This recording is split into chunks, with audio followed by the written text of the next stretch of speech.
Lev Parnas. We've already started, and we want to welcome everybody. It's great to see everybody. I think these are all your fans, Lev, because Yeah. no, you bring the real stuff. Yeah.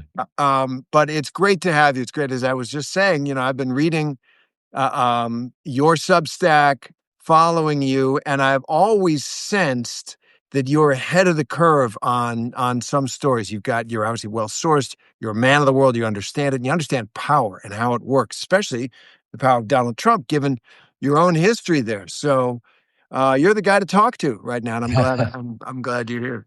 I'm glad to finally get a chance to speak to you, Terry, because your work has been incredible, and I'm so happy you're here on Substack.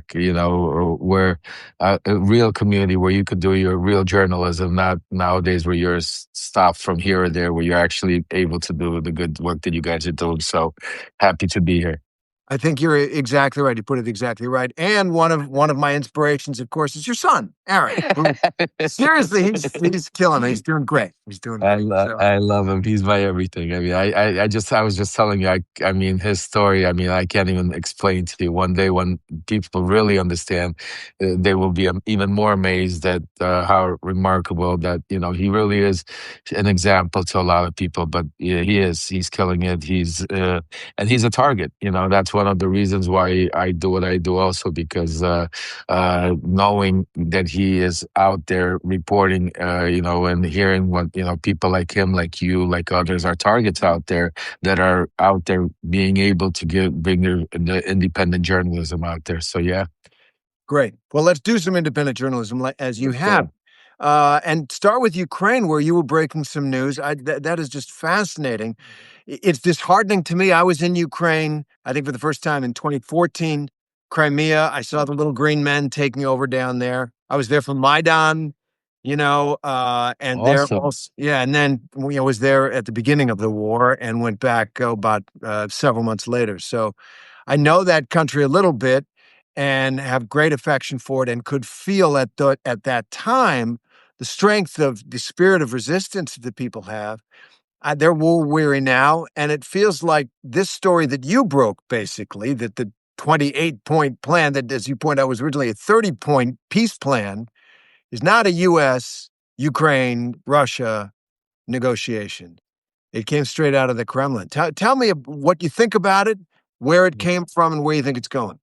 Well, yeah, no, it's crazy. It's the story gets crazier and crazier. So, first of all, what my sources broke, we actually broke it a few months, I think a few weeks or maybe a month ago. Kirill Dmitriev, who is Vladimir Putin's basically Steve Witkoff. He's partly family. His wife and Putin's daughter are partners in a foundation, very close. He runs the Russian Sovereign Wealth Fund as a cover, but he's really his speaking piece. He's been close to Kushner and Witkoff going back to 2017. They met first in Saudi Arabia at the Wealth Forum. I mean, you see how it's all the same pieces of the puzzle, the same names.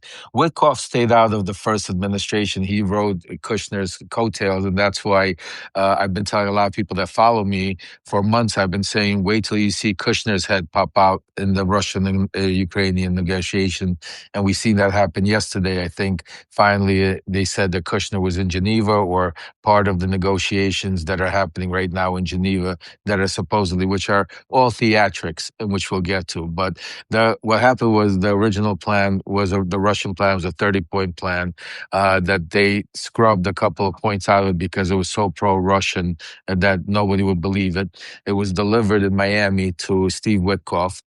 Steve Witkoff, who has no experience, basically had it translated. I don't quote me, but either Google or just literally translated it and pushed it into the State Department. And Terry, I swear to you, it was like me having PTSD, because it was literally, it took me back to 2019, where we're sitting in the Trump Hotel, me, Rudy, and we have the waitresses and the concierge running around taking copies of Russian disinformation that we're copy pasting, that we're about to deliver to Pompeo Pompeo at the State Department to against the Bidens. Same type of thing. You can't make this thing up. It's like, history repeats himself. So yeah, and he put it in, and it went through, and then they put a heavy push on, because you gotta understand the way Witkoff, the way Dmitriev explains it to Witkoff, and we'll go into the compromise and everything else that is holding it, but also that there is, that this has been, something that it's not, that is good, that it's good for the Ukrainian people. There's people like Zelensky, Yermak, and others that are corrupt, that are trying to stop it because they don't want to go to prison. They stole a lot of money, and that's why you're also seeing this campaign play out. And if you look back, it started around the same time that Dmitriev was here, because he's the one that brought those pictures of the packed money of the stuff that started Nabu investigation into this, for money being taken by the energy company, over $100 million. So basically, that's what it was. It was a Russian plan that was given to them, that they were supposed to take and then fine tune it, and then make it so it at least looked like, but they just copy and pasted it and sent it out, and here we are. I mean, we're Terry. laughing. We're laughing, but it's actually pretty horrific. But what you're saying is that Crazy. Witkoff, witless Witkoff in some ways, uh, he was supposed to be a dupe, but he was too much of a dupe. He was supposed to at least, massage the thing a little bit, to document a little bit, so it'd look more authentic. But I saw, and I speak no Russian. So, but I did see some analysis of the language of the document itself, and it was pointed out some of these are clearly translatories from what Right. was a Russian phrase. So you could see the Russian through the English, and he didn't know any better, I guess. Well, you gotta understand, and this is what a lot of people don't understand. I'm glad that we're having this conversation, because I've been sounding the alarm. A lot of this goes back and ties back to the Epstein files, and this is another one of the reasons, many reasons, why Trump is hiding it and trying not to release the Epstein files. That's why you're seeing a different scrubbing going on, because there were some interesting things that we saw in the release from the Epstein estate. There was a couple of emails there that in 2018 that you saw that right before the Helsinki meeting, you saw that Epstein was talking to a foreign minister, a European PM or ex-PM, something like that. But the conversation was telling him that he had a really close relationship with Viktor Churkin. Now, I spoke to my sources and know very well Churkin had a really deep relationship with Epstein, where Epstein was giving him a lot of stuff on Donald Trump. He also, there was an email there that he mentions with his brother, where they go back and forth about, Don, and that he was on his knees making that meme of it. But the interesting, that what the media didn't pick up about it, was that they truly were having a conversation to see if Bannon was handing over stuff to the Russians. So what I'm hearing is that Bannon also was leaking stuff, and others, and there was a lot of powerful men, a lot of that were connected, because during the 90s and during that era, one of the things that Putin and Russia and the KGB, and during the 2000s, not only did they send in their oligarchs to be able to spread the wealth, the money, to buy stuff, to be able to infiltrate all over the world, but also there was major KGB operation to send in young Russian women as sex, that basically they weren't sex workers, but per se, but they were became wives. They became mistresses. They became, the Maria Butanova type that we saw a few years ago be uncovered, that infiltrated himself around Trump's world. And if you take a look at some of those wealthier men, they have Eastern European women, wives, younger wives, or Eastern European mistresses, and it was part of also a plan. So there was a lot that Trump, that leads back to Russia, when you say compromise, it was never the P tape. It was never that what everybody was chasing, that P tape, or what he did in Russia. It was actually an operation that they were people around Trump for many, many years, just like other very wealthy individuals. But when Trump got into office in 2016, it intensified with people like Epstein and others that were already on the hook with Russia to start leaking all the stuff. Lev, that takes me back. I was in Helsinki. I was at that press conference. I have never felt sicker in Yeah, my heart and in my stomach. I almost felt like I was going to throw up. I almost felt like I wanted to stand up and scream at the president of the United States, "Get off your knees." yeah, I'd covered a lot of White Houses. I'd never seen a president be so subservient and submissive to a foreign leader. And this is Donald Trump, who swaggers around all the time, like he's the alpha male. As soon as he got in front of Putin there, he was this little man. He was this scared yeah. little man. And I mean, I don't, obviously, I have no sources involved like you have here. But what you're saying is that, and I believe that the intelligence agencies have confirmed that for years, the Kremlin, the KGB, whatever it was, gathered information about wealthy, powerful, influential figures in the West in order to use against them just because they might need to someday. And they hit the jackpot with Trump. I remember uh, the night that Trump was elected, they were partying all over Moscow. Well, you also got to remember, I was also involved in Yes. a lot of. He sent me to Ukraine, and I dealt with a lot of these oligarchs, and also my life, brought me into a lot of these positions because in the '90s and '89, '90, I was there. I was there when a lot of these oligarchs. I was there when Putin was still mayor of Leningrad before he became nobody. I saw his rise. I saw the Berezovskis. I knew all of them. I went through that stage, so I have, you could say, tremendous sources in that part of the world, and that's why Trump sent me there. That's why Trump had me deal with. Remember, one of the oligarchs I was dealing with was Dmitry Firtash. Dmitry Firtash, if you remember, is the gentleman that he's Ukrainian, but was connected as Putin's second or third man in command that's still on extradition in Vienna.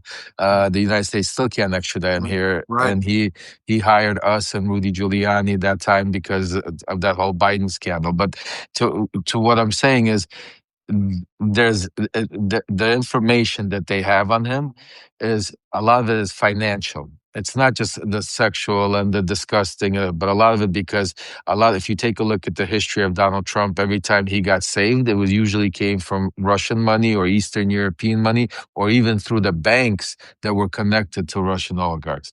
That's why even the Elon Musks of the world, the Peter Thiels of the world, most of them and all of their companies, if you look back, started with Russian oligarch money and invested into the Google of all of those.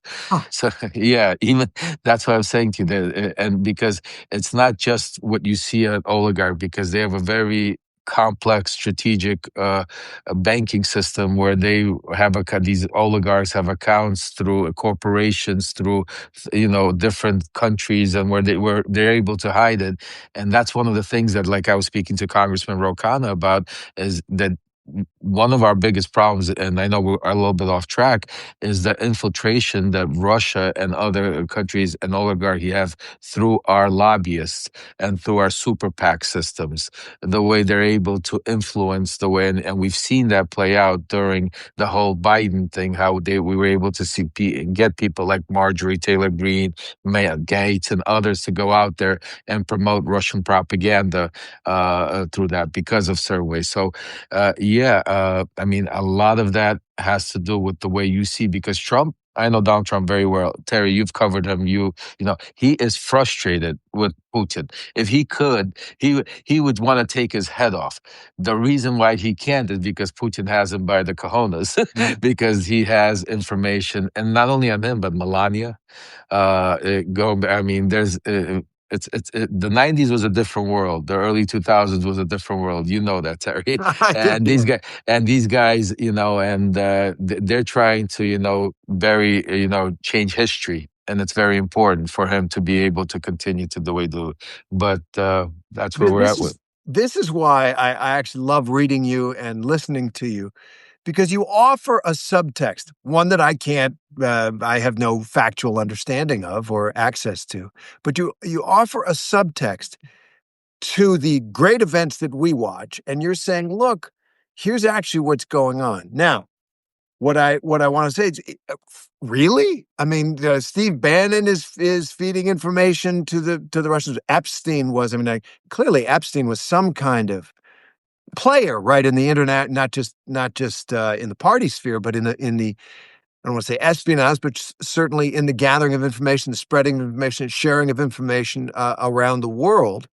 And it feels to me like you've got a sense of the consequences of all that. So let me ask you, is our Ukraine policy here, obviously everybody sees that Trump changed our policy, much more friendly towards the Kremlin. Is it driven in part by that subtext that you described, this money, compromat, and other things that are actually directing the actions of the government of the United States or influencing heavily the actions of the government of the United States? It's a combination, Terry. It's that plus the actual money that they're planning on making, the power and the financial that has to do with the oil, and that will lead us to Venezuela. One of the reasons why we'll talk about later on why we're seeing this invasion. That's also part of the reason. It's a power play because you have to understand the biggest who controls the biggest oil, who are the biggest oil producers in the world: Russia, Saudi Arabia, Venezuela, and America. You see where I'm going? Yes. Okay, right, and then there's also a very big energy play in Eastern Europe right now, which was sold through Jared Kushner. Kushner has been working on this plan with, just like with the Middle East. He's been working on this with Kirill Dmitriev since about 2018. 2018, my sources say around 1819, they've been working on this plan of how to, that if Trump would get back into office, how to reestablish. Basically, if you take a look at everything that's being done, is to bring back Russia into the world, give them back their, stability, bring them back to the G8, give them back, take away their sanctions. I mean, it's all part of that plan because bringing them back, it allows them to spread the wealth. And that's why one of the things they're also talking about, which is crazy, but is Nord Stream 2. Nord Stream 2, which, Trump tries to pretend that he's the one that was against it. But now he's the one that's going to be like brokering it, because part of the plan is for America to oversee Russian oil, Russian natural gas and oil into Eastern Europe and have that control. That's why you're seeing a lot of this. It's about financial power plus a little compromise. Never hurt anybody. Well, unless you're compromised. But it does make sense. What you just said makes sense, because Trump is always looking for the money angle, the deal that can be made to enrich the United States, and maybe him first, maybe the United States first. And that, I don't want to leave Ukraine behind, but I think that's part of the Venezuela thing. But first, let me ask you about Ukraine. So poor Ukraine, right? One thing I know about Ukraine, having spent a little time there, is it is a terrifically corrupt country, as we've just seen with this yet another corruption crisis in the Zelensky government. It is, and I know, having talked to people over there, including colleagues, younger colleagues, they're in despair. What kind of hope can a young person, ambitious person, even before the war, have in Ukraine if the game is stacked against them, if it's all rigged? And it's a country that is just saturated in corruption. And I guess I wonder how much of that level of the Ukrainian society has dragged them down. Look, they've fought heroically. Zelensky has tried to lead as best he could against two fronts, Moscow and now Washington, D.C. But is it a weakened country because of essentially this subtext that you're familiar with? Well, first of all, I gotta agree with you. Corruption is widespread, but to be fair to Ukraine, I don't think it's Ukraine that is corruption is more than Russia or Poland or any of the Baltic or Eastern European. All the ex-Soviet countries, all of these states were built on corruption because they were communism. People would don't want to stand in line for cheese. They would go and give to somebody a little extra money and get some extra food, or they would steal a little bit from the factory, a little piece of whatever material, and make some purse and sell in the black market. And that was part of how communism was around. So that whole society is. That's why I say in my documentary, their corruption, and for them, corruption is a way of life.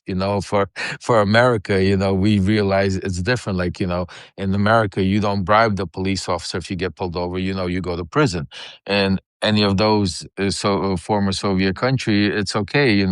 They try to make it now, but primarily, you still go to the butcher store, you still give the butcher a little money under the table, you still go to a restaurant, and you see it play out here even in society as when the oligarchs came here because prices went up on everything because if they wanted good seats, they would pay a little bit extra. If they wanted good restaurants, they would pay, and that's the motto of that mentality. So yes, I agree with you, and that's why Russia's using those weak points right now to try to, because part of what they want to do is regime change.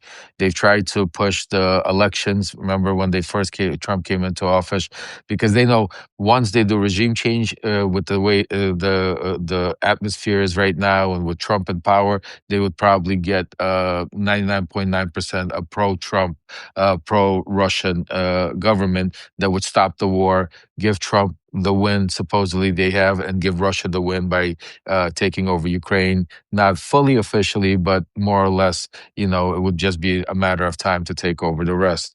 So, is it a bad thing? Yeah, but I look at it like this: whatever the corruption's going on, that might be one person, two people, 10 people, 20, but it's not the millions of people that are suffering because of an invasion that, they're not at fault. They did nothing wrong.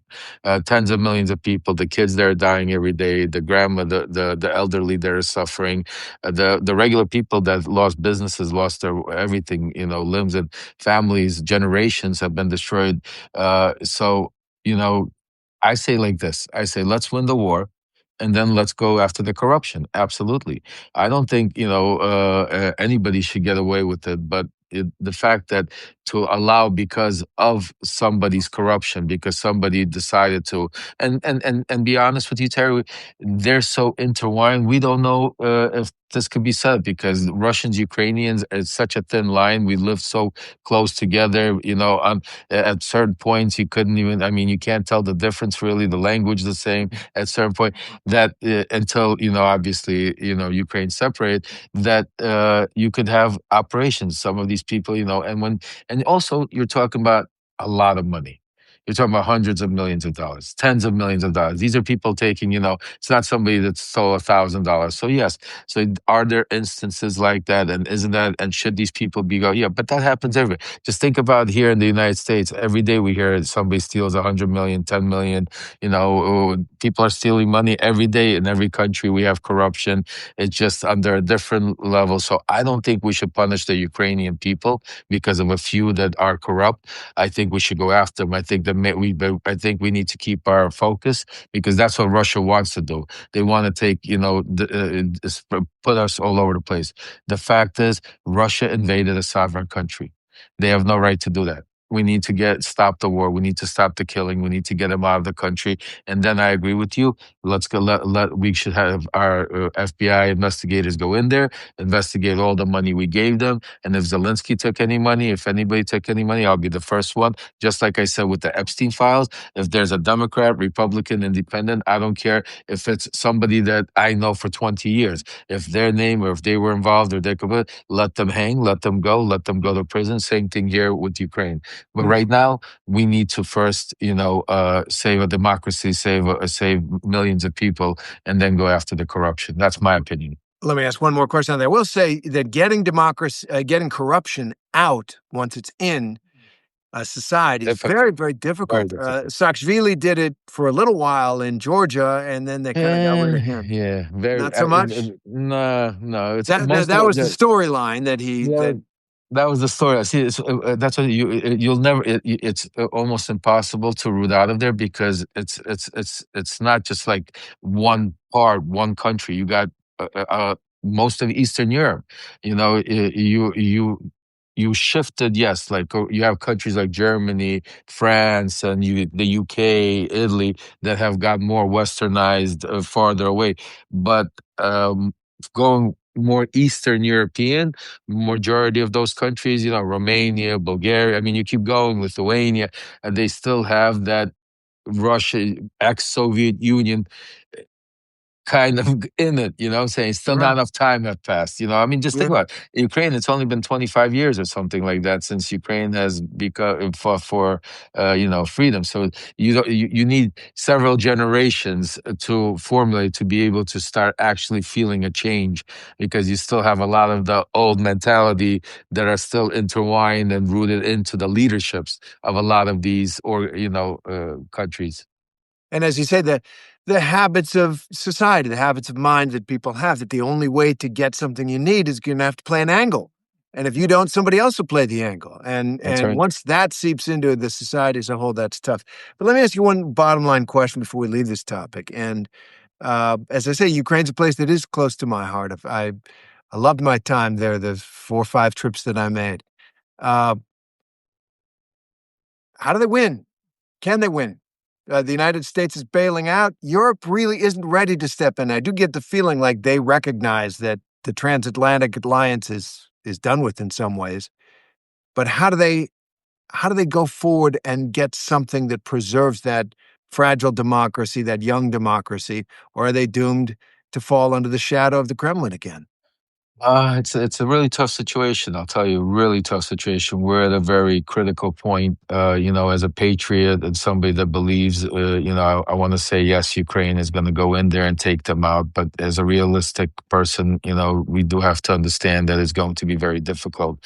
But there's a lot of pluses and minuses. So, yes, if America stops intelligence, if America stops giving help, it's bad, but also you got to keep in mind for the past 10 months since the Trump organization came in there, America hasn't been giving really help. And, the help that they've been giving Ukraine really hasn't been even depending on it. So that the plus is that Ukraine has grown into one of the biggest, if not the biggest army in the Ukraine. That's why one of the points that Russia wants to do is limit their army capability. Ukraine also has become one of the top drone builders in that part of the world that even the United States is thinking about, purchasing, and that's a big problem for Russia because it's a new war right now, and they're able to now strike a lot of parts of Russia. The other thing is Russia economy is in total disarray. Russia's economy is very very bad, and Ukraine, which the media doesn't report on, strategically is attacking constantly inside of Russia, but they're hitting not civilians buildings, they're hitting oil refineries and production where Russia's oil production is down over 40%. So yes, if Russia is obviously a lot more powerful, and if they were to use all their force and use all their nuclear, I mean, they could wipe Ukraine out in a heartbeat. So obviously, depending on how deep and how far. But if the one thing I want to keep open is like this: think about it's 4 years, and Russia we're at a stalemate. Russia can't move. The only thing that we're hearing is Russia is actually doing terroristic acts by hitting civilian areas to get the media attention. But if you take it the front line, we're basically at a standstill. Russia's maybe taking half a mile or not even a mile proceeding, which is tremendously bad. Even Trump himself laughed at it, calling him a paper tiger.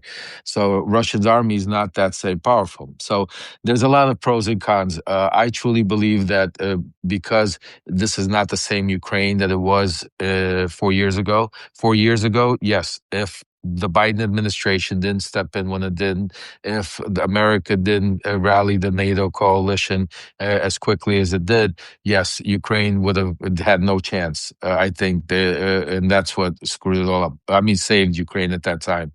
But now it's a different Ukraine. Ukraine for the past year has been fighting without Trump. Ukraine for the past 4 years has grown into one of the most powerful armies in Eastern Europe. The will of the people is extremely strong. With that all, I would say anything could happen, on any given Sunday, as they say, So I'm gonna, put my luck in Ukraine, my faith in Ukraine. Well, look, that is heartening, actually. That sense you have of the people, the spirit of the people, and of the actual experience they've had, what they've done. They're among the most intrepid people who've ever been attacked right from the get-go. They found ways to respond to this overwhelming force that were creative, brave, aggressive, and consequential. So I'm happy to hear that. I want to turn to one other subject. Before I do, you talk about the subtext, right, behind, underneath the power, beyond what we see as the exercise of power by our president and other leaders. I want to talk about the text, meaning the president himself. Everybody wonders, because he's the most dominant personality in the world right now. What what is it? What makes him so convincing and compelling as somebody who's been around him, and so feared to so many people, including members of Congress who were titans of industry. They were, they were governors. They had all kinds of things. And to a man and a woman almost, they cower before Trump. What is it? Because you know what? He broke all the institutions. He doesn't play fair. He doesn't play by the rules. And that's why most of these people, by the time they realized it was too late. He already had either something on them, either he had already some sort of leverage, some sort of angle. And a lot of people are really scared. I mean, a lot of people are worried, because when Donald Trump goes out there and calls you a traitor or says some kind of word about you, you have people like the Proud Boys, the Three Percenters, and all of these organizations out there that are now not scared to be go do something because they feel that Donald Trump might pardon them, Donald Trump might protect them. You're seeing just plain example of what happened in Portland. You had agitators like Nick Sorter and others that I know very well from all of these that went in there and tried to, they got arrested. They made believe that there was, Antifa going on. Yeah, they just to be able to give Trump a reason, Pam Bondi a reason to be able to start trying to send the National Guard in and to do that. It's part of that to start, agitated people. So, but the overall, Trump is a bully, and when you have the strength of the United States government behind you, and when he realized that how he could use it. See, in his first term, he did not have control. He had no idea what was going on. He had Bill Barr was doing his own thing. This one was doing his own thing. And like his chief of staffs, he was just trying to figure out. But this time around, what they gave him were the biggest bow down. And I don't know how he was able to get it through, because once he got them through and got his whole group of people, cabinet put together, especially with Pam Bondi and Kash Patel and Pete Hegseth and, saying, and Tulsi Gabbard, and some of those positions that gave him full control of oversight of our military, our police, our judiciary system, where there was no already somebody standing up to him. That's where it's scary. People are scared. I'll give you a perfect one, which is there's a person out there that my source have been telling. I've been trying to, and I'm working on getting him out. Terry, is Dan Bongino. Dan Bongino is not in line with the Trump organization. Dan Bongino is made his whole career about the Epstein files. Dan Bongino made his whole life about it. Dan Bongino saw the Epstein files, and if you take a look, Terry, do some investigative work. It's an interesting story, and it's going to be a breaking one once I break it. Dan Bongino left the office. 4 days wasn't gone. Comes back, has a talk with Trump. Ever since then, Dan Bongino has not said one word about the Epstein files. You have not seen him in the Oval Office. You have not seen him in any press releases. You've only seen him make a comment here or there about some arrest of some, I don't know, something to do with the FBI and the Charlie Kirk stuff. I also broke the story about when what's his name, Vance, was supposed to have that dinner with Todd Blanche, Bondi, and Susie Wiles and Kash Patel. The person that wasn't there was Bongino. And the reason why they still had that meeting in the White House was because Patel is like the peacemaker between Bondi and Bongino. Susie Wiles is the peacemaker between Trump and Bongino.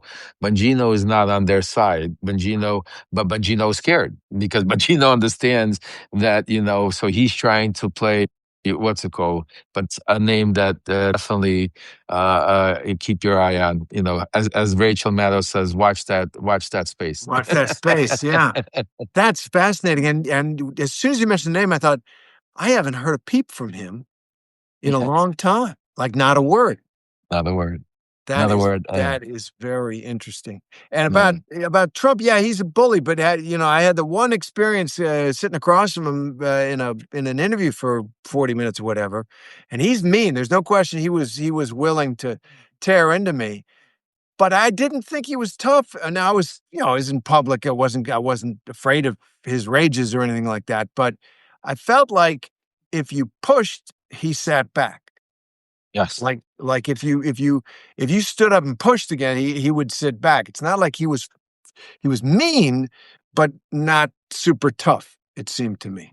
Well, that's why I say bully, because bullies usually are like inflatable until you push back. And once you finally push back, their whole facade comes around. And that's what I think you saw with Mandami in the Oval Office. I think you saw a really good example of it.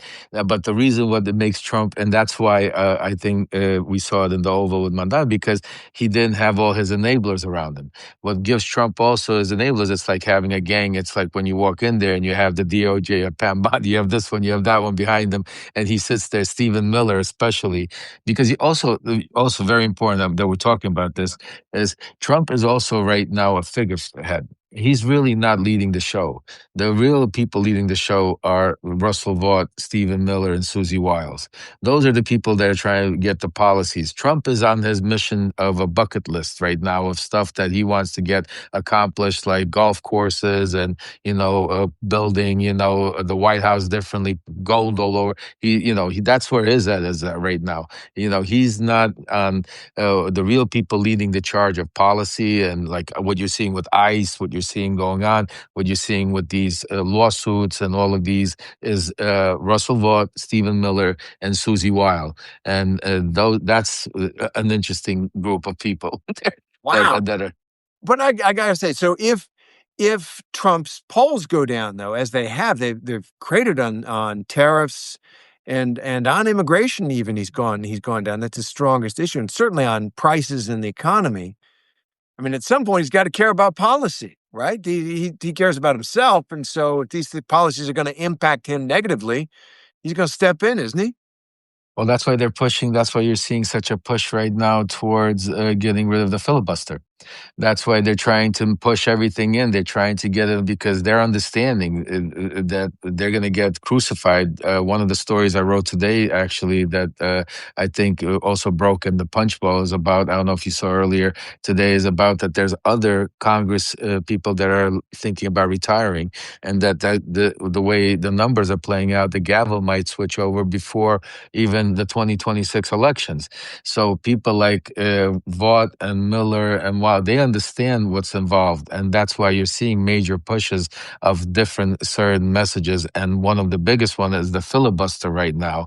If you see is a major push, they're trying to. You already start seeing different senators and congressmen saying the Democrats, once they get it, they're going to get rid of the filibuster.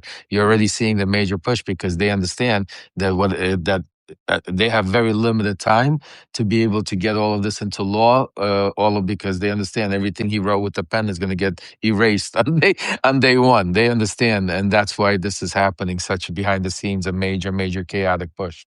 It is. I can see why people love listening. It is such an interesting experience to listen to you explain what we're feeling, what we're experiencing, and I just think it's absolutely fascinating. I got to tell you, I got some light that I can't quite get out of here. Sorry about Oh this. I'm the yeah, most amateur, the me most too. amateur guy in Me this. too. Uh, but Me I too. used to have producers, but now I'm my own producer.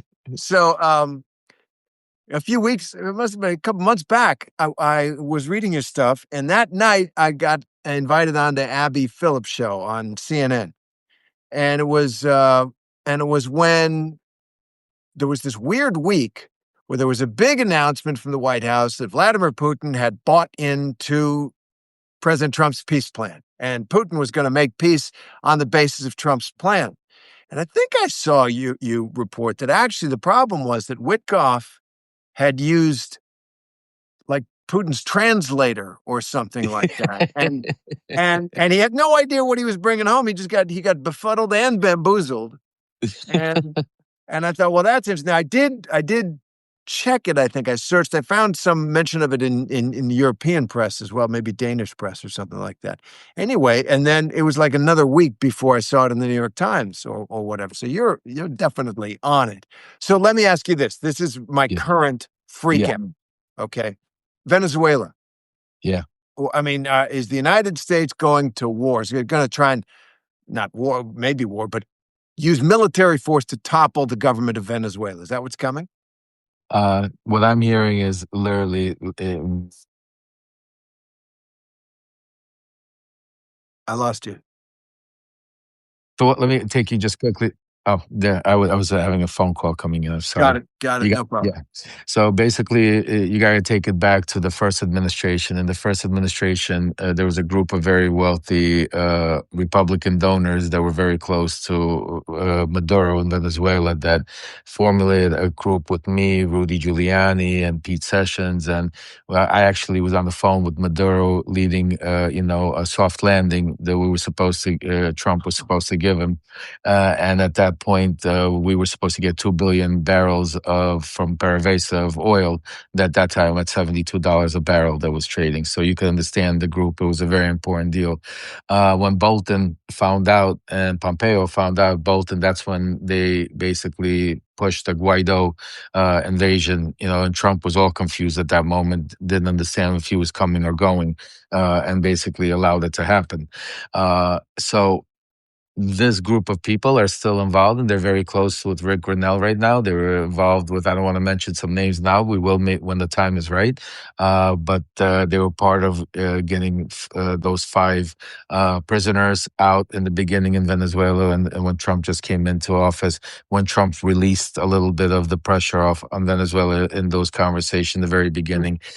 So they've gotten into Trump's ear and explained to him the value of the oil resources in Venezuela. And the difference between Trump on this administration compared to his first one is this one he started realizing the resources in the different parts of the world, like the minerals and the oil and the gas in Eastern Europe, Ukraine and Russia, the oil in Saudi Arabia, obviously, and now he's understanding Venezuela, why it's such a gold mine. And that is why now strategically, under the pretense of, we're stopping terrorists, we're stopping drug runners. The plan is to take over those oil reserves, and that's the major play. I mean, for Venezuela right now, and there's a few people that are going to carve it all up. That's so interesting because I was talking by coincidence with John Bolton a few hours ago. He did a little interview for the podcast as well, and I asked him about Venezuela, and he said they almost had Maduro out, as you say, and the opposition politician Guadino, is that who it is? Guaido. Guaido.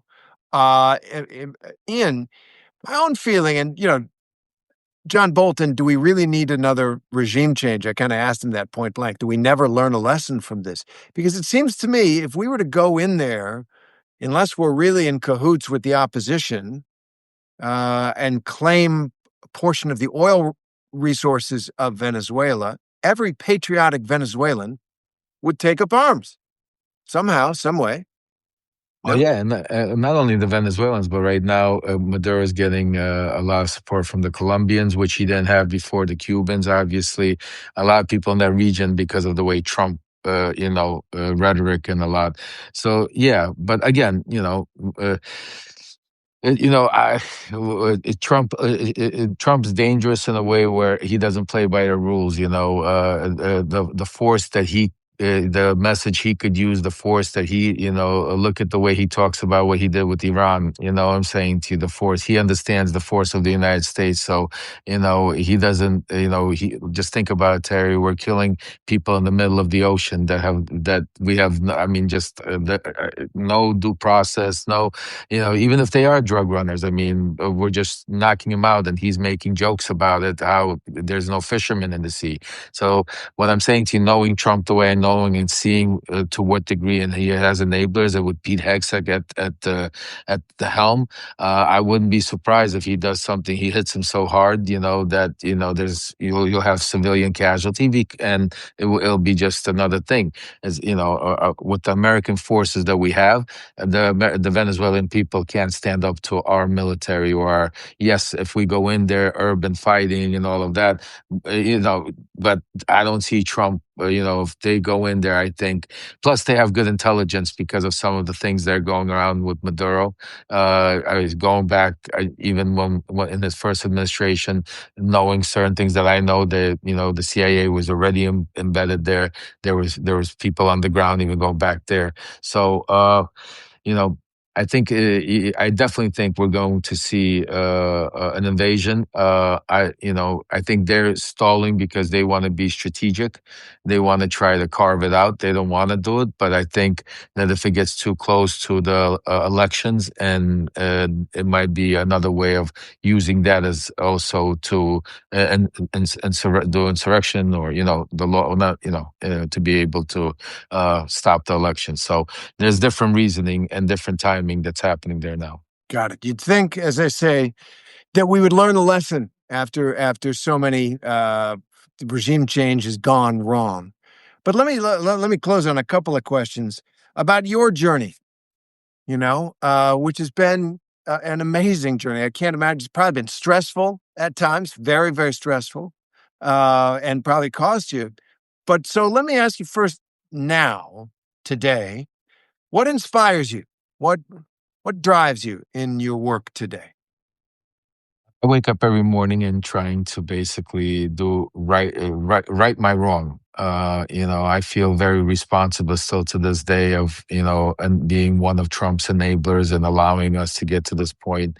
I was part of the original making of MAGA, even though I was inducted into the cult, but I was part of that cult. I was part of pushing all that Biden disinformation. They didn't know what they were doing. I was the mastermind behind destroying the Hunter Biden's life, and Joe Biden, and I was blessed to be able to get forgiveness from the Bidens, from Hunter, from the American people, my Ukrainian people, and I feel, first of all, I feel like it's we're at war, and this is my what I could do. I can't be on the front war with maybe with a rifle, but this is my tongue, my information, my knowledge. What I lived through is what my ammunition that I use, and plus it's kind of a family affair. My son's on the front line also, so every day what drives me is to be able to get our democracy back, get to a point where we could be able to be again, where we could debate things, argue about things, and not take it to a point where we're divided, because the country is so divided right now. Families are so divided. I experienced it in my own family when I was in that world where with my own son there, and with my own wife, my kids, and knowing, hearing the stories and watching it and knowing it and seeing it personally, that drives me, is the number one thing, is get back to normality where we could argue about policy, but Yeah, so, I think that's beautiful, Lev. Truly, I do, and I think that I think the vast majority of Americans. My own theory is that the best kept secret in American life is that most people are still normal. We have yeah. strong disagreements about important things, but most people don't want to rip each other's face off, or some civil war, or to smash the other side into oblivion. And what is driving that is this ferocious, broken personality who's the most dominant character of the age. And I wonder, and I'll close with this, is the only time that ends when Trump leaves office, or goes on to his ultimate reward, or are we now permanently changed and deformed as a people because of this chapter? I think it's a combination. I think we are definitely very hurt as a society, as a country, as a world. I think, and I think there's going to be take a lot of time, a lot of healing, and a lot of work that's going to need to be able to work. But I truly believe that the quicker we get them out, And I think, with what's happening now in Congress and Senate, I think we'll get our country back and we'll be even better because, what makes us great is we learn from our mistakes. And if we look at the way history looks at it, as, we had our ups and downs, but this is, maybe we needed this awakening because we fell asleep at the wheel and we were going too gradually. And maybe we needed this awakening as a country to realize what could happen, that, you could have, because I never thought we could ever see authoritarianism or dictatorship in our country. I thought we had guidelines. I thought we had guardrails. And what this showed us is we need to fix some of those things and we need change. And I think that is a good part of it. But we will go through some things before we get there. Well, I love the optimism in that, in all of your understanding of the subtext, the underbelly of so much of the operations of power. You've kept your heart and your optimism, and that makes it even stronger. It makes your analysis even stronger. I'm so glad we had a chance to talk, Lev. As I said, I've been Appreciate it. reading you for a while, and I could sense this this unique viewpoint that you have, this powerful viewpoint that you have, and I really appreciate it. I appreciate having me, Terry. And whenever we definitely should do this again and stay in touch. Really appreciate all your work and all the work you do too. Thank you. You'll regret that because I'll come back and invite you. Have a All right. great day. Take Thanks, care, my everybody. friend. Thank Bye-bye. you. Thank you for watching.